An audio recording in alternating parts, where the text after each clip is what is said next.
Ngayon nga mga pinsan ay sagsaga na talaga ang pagpapaharvest ng palay dito sa amin sa Oriental Mindoro. At diretso hakot na rin dahil may nakaabang na nga na traktura na maghahakot dito. At para naman sa ating pananghalian, ginisang sardinas na may petchay at tira pa kagabi na sinabawang isda. At ang nakakalungkot nga mga pinsan ay hindi pa tapos mag-harvest, bumuhos na agad ang malakas na ulan. Magandang araw sa inyo mga pinsan. Ito nga mga pinsan, maagang maaga pa ay kinukondisyon na agad nitong operator ang kanyang unit na harvester. Napakaganda kasi ng panahon ngayon mga pinsan at saktong-sakto talaga magpa-harvest ngayon ng palay. At pagkatapos nga kinondisyon itong unit nila mga pinsan ay agad na rin kaming tumungo dito sa may pag-harvestan namin ng palay. Bale itong mga to pala mga pinsan ay dayo lang dito sa amin. Mga taga-ibang bayan sila at ito nga ang trabaho nila, dumadayo dito sa amin para harvestin ang aming mga palay. Medyo kulang pa rin kasi kami sa mga ganitong makabagong makinarya. May kamahalan din kasi talaga at hindi pa nga kaya ng bulsa. Dito nga mga pinsan ay chine-check pa ng operator ang kanyang unit para naman mamaya ay wala na talagang aberya pagka nag-harvest. Hindi na rin nga nagtagal mga pinsan at dito na rin kami sa pag-harvestan namin ng palay. Ito nga mga pinsan at sinimula na mag-harvest dito. Kung ikukumpara kasi mga pinsan sa nakasanayan natin na pag-harvest noon ay talagang mabilis itong makinarya na ito. At malaking tulong nga ito sa ating mga magsasaka. Balang naka-schedule nga dito mga pinsan sa araw na ito na harvestin ay mga sa 3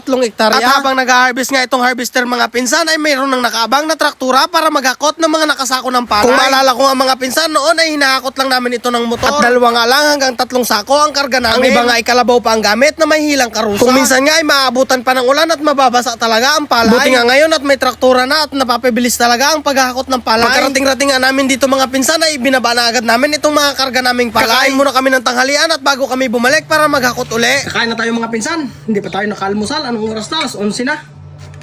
Galing tayo sa tubigan. Nagpa-harvest si Bianan. Tumulong-tulong tayo ng kaunti. Maghakot. At yung traktura natin ang naghakot ngayon ng palay doon. Para may kita din tayong kaunti. Ang ulam namin ay ulam pa ito kagabi. Isda na sinabawan. Tapos meron din itong pechay na may sardinas. Masarap itong mga pinsan, no? Simpleng ulam lang sa bukid. Kahit pagod, ayos lang.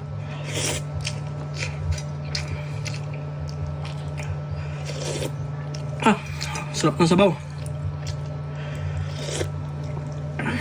Tara, kain na tayo mga pinsan. Sabayan nyo na ako. Grabe, pinagpapawisan ako sa gutom.